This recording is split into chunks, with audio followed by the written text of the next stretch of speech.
I Know Why the Caged Bird Sings by Maya Angelou. We're now on chapter 7, which is page 45.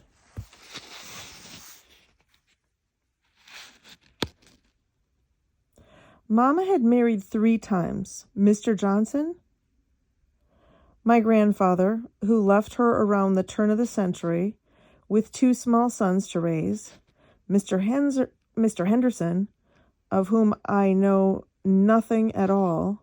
Mama never answered questions directly put to her on any subject except religion. Then finally, Mr. Murphy. I saw him a fleeting once. He came through stamps on a Saturday night, and grandmother gave me the chore of making his pallet on the floor. He was a stocky, dark man who wore a snap-brim hat like George Raft. The next morning he hung around the store until we returned from church. That marked the first Sunday I knew Uncle Willie to miss services.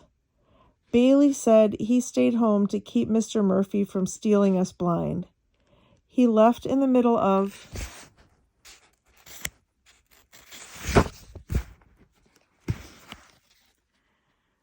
the afternoon after one of Mama's extensive Sunday dinners.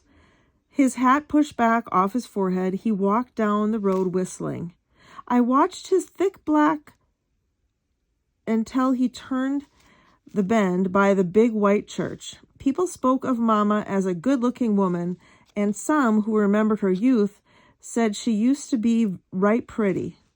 I saw only her power and strength. She was taller than any woman in my personal world, and her hands were so large they could span my head from ear to ear. Her voice was soft only because she chose to keep it so. In church, when she was called upon to sing, she seemed to pull out plugs from behind her jaws, and the huge, almost rough sound would pour over the listeners and throb in the air.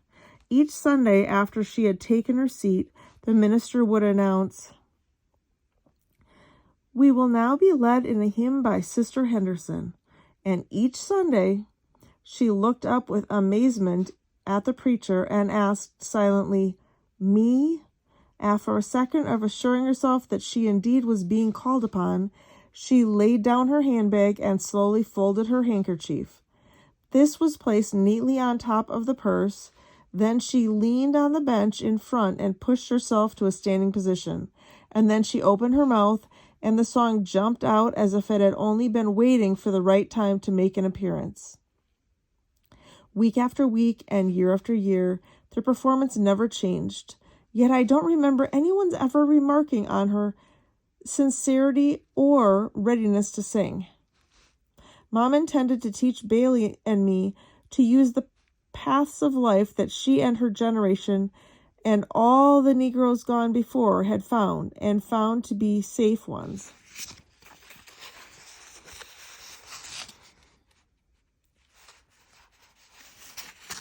She didn't cotton to the idea that white folks could be talked to at all without risking one's life, and certainly they couldn't be spoken to insolently. In fact, even in their absence, they could not be spoken of too harshly, unless we use the sobriquet they. If she had been asked and had chosen to answer the question of whether she was cowardly or not, she would have said that she was a realist. Didn't she stand up to them year after year? Wasn't she the only Negro woman in stamps referred to once as Mrs.? That incident became one of Stamp's little legends. Some years before Bailey and I arrived in town, a man was hunted down for assaulting white womanhood. In trying to escape, he ran into the store. Mama and Uncle Willie hid him behind the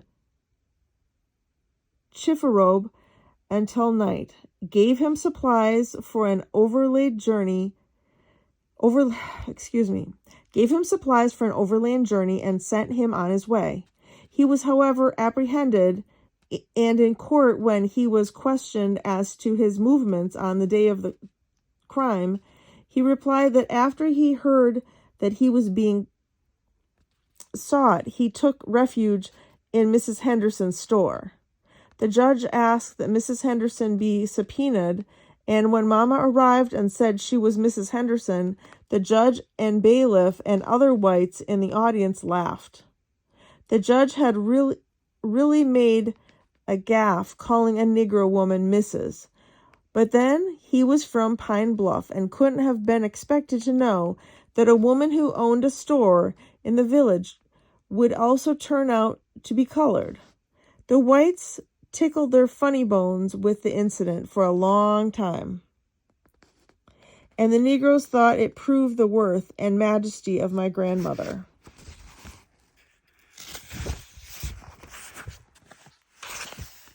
That's the end of chapter 7.